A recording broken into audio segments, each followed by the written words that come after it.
विदेशी एजेंट घूम रहे हैं देश में। जो यात्रा हो रहा था, ये यात्रा क्या हो रहा था? एक विदेशी ताकतों के हाथ में राहुल गांधी खेल करके और भारत की अस्मिता और भारत के पहचान को और हमारी अस्मिता को, बिहार की अस्मिता को खत्म करना चाहते हैं।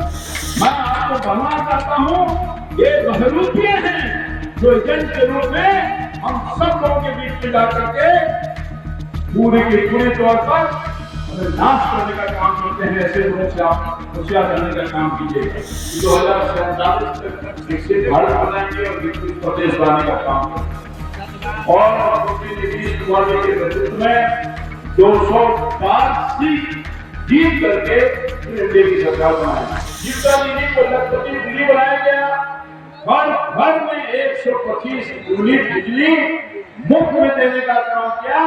नमस्कार, आप लाइव सीरीज देख रहे हैं। मैं हूं आपके साथ काव्या। बिहार में विधानसभा का चुनाव होना है और चुनाव में अब ज्यादा समय नहीं बाकी है और इसको देखते हुए तमाम नेता जो है, तमाम गठबंधन के बड़े चेहरे बिहार के अलग अलग विधानसभा सीटों पे पहुंच रहे हैं और किस तरीके से अपने विरोधियों को निशाना साध रहे हैं। इसी कड़ी में आपको बता दें तो मधुबनी पहुंचे पूर्व सांसद रामकृपाल यादव ने एक तरफ जहां विपक्ष को सुनाया है तो वहीं एनडीए के कामों को भी गिनवाया है। आप खुद पूर्व सांसद रामकृपाल यादव को सुनिए कि वो क्या कुछ कह रहे हैं।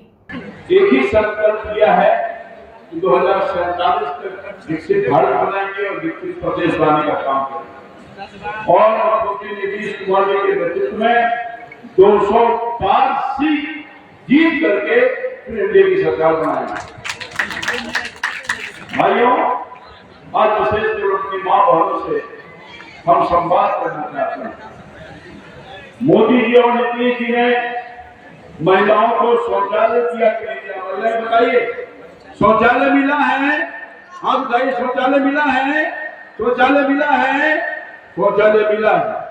और मैं समझता हूँ कि प्रधानमंत्री आवास योजना मिला है। प्रधानमंत्री आवास योजना मिला है।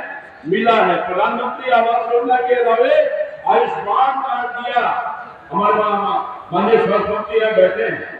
बिहार में शादी को ऐसा व्यक्ति होगा जिसको आयुष्मान कार्ड नहीं मिला होगा, सबको 5 लाख रुपए तक का आयुष्मान कार्ड मिल करके स्वास्थ्य लाभ मुफ्त उठाइए, इसकी व्यवस्था करने का काम। मुफ्त में गैस का कनेक्शन दिया, हर घर में जल से नल दिया, मुफ्त का राशन दिया जा रहा है। माननीय प्रधानमंत्री जी, नीतीश कुमार जी, माननीय मुख्यमंत्री जी के सौजन्य से रोजगार के लिए नली का जो सारी राशन का जो समस्या थी, आवास का, इन सारी समस्याओं का निदान माननीय प्रधानमंत्री जी की योगदान से और माननीय मुख्यमंत्री जी के संयुक्त प्रयास से हो गया है। और मैं समझता हूँ कि आने वाले दिन में और जो विदेशी एजेंट घूम रहे हैं देश में, जो यात्रा हो रहा था, ये यात्रा क्या हो रहा था?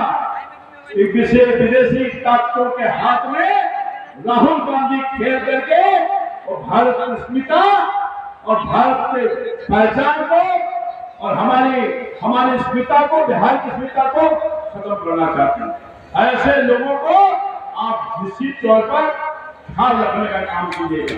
मैं आपको बताना चाहता हूँ, ये बहरूपिये हैं जो एजेंट के रूप में हम सब लोगों के बीच में जाकर के पूरी तौर पर हमें नाश करने का काम करते हैं। ऐसे लोगों से आप होशियार रहने का काम कीजिएगा। मैं समझता हूँ कि हमारे साथी ने कहा, ये लोग भाईचारा को खत्म करना चाहते हैं। ये लोग हमारे समाज में जो तनाव है, जो खत्म हो गया नीतीश कुमार के राज में, जो पहले खून खराबाई होता, सांप्रदायिक दंगे होते थे, धर्म और जाति के नाम पर समाज बांटा जाता था, मारपीट होती थी, अशांति थी। हमें जब से नीतीश कुमार जी आए और मोदी जी, नीतीश जी के संयुक्त राज में जब शासन प्रारंभ हो गया, अमन और शांति बहाल हो गई, विकास हो रहा है। जो बिहार विनाश हो गया था, उस विनाश से नीतीश कुमार ने और नरेंद्र मोदी के संयुक्त प्रयास से उस विनाश काल से विकास काल तक ले जाने का काम किया है। मैं आपसे अनुरोध करना चाहता हूँ पूरा बिहार उन तख्तों के हाथ में नहीं चला जाए।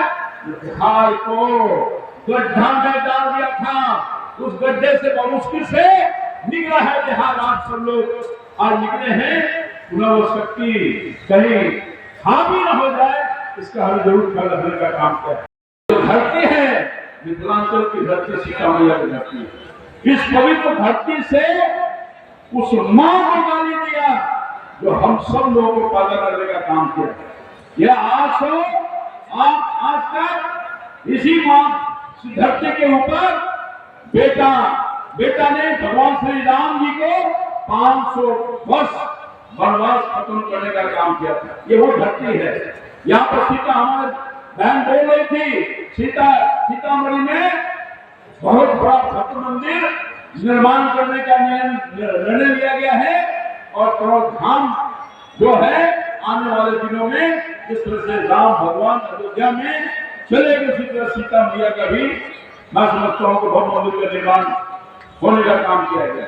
मैं समझता हूँ कि आपसे लोग कहना चाहूंगा भाई, हिंदुस्तान के इतिहास में आशा और ममता दीदी के जो कार्यकर्ता हैं, दीदियां हैं, उनका भी मानदेय बढ़ाया गया है।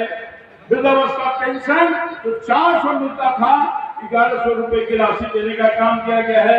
रसोईया मां बहन जो है, रसोईया का काम प्रतिदिन लगातार उनका डिमांड था हमारे वेतन वृद्धि करिए, उनका भी मानदेय दुगुना करने का काम किया गया है। 4 लेन से 6 लेन। और देखिए कितना आसानी से हम पटना से आए, आपके स्तर पर कोई सुविधा नहीं हुई। लगातार सड़कों का जो हालत दुरुस्त किया राज्य की केंद्र की सरकार ने मिलकर के, वो अपने आप में विशाल काम करने का काम किया है। यही नहीं, माननीय मुख्यमंत्री ने एक नई स्कीम मां बहनों के उत्थान के लिए शुरू कर दिया है। हर मां बहनों के उत्थान के लिए शुरू किया, हर परिवार की महिला को 10,000 रुपए की देने की व्यवस्था की गई है और रजिस्ट्रेशन प्रारंभ कर दिया गया। जीविका दीदी को लखपति दीदी बनाया गया। हर घर में 125 यूनिट बिजली मुफ्त में देने का काम किया। इतना बड़ा काम आज तक किसी सरकार ने करने का काम नहीं किया। अब बिजली दिलाइए और कोई पैसा नहीं देना है। ऐतिहासिक काम माननीय मुख्यमंत्री जी ने किया है। महिलाओं को खास तौर पर जो हमारी मां बहनें हैं, महिलाओं के लिए 35% रिजर्वेशन की व्यवस्था कर दी।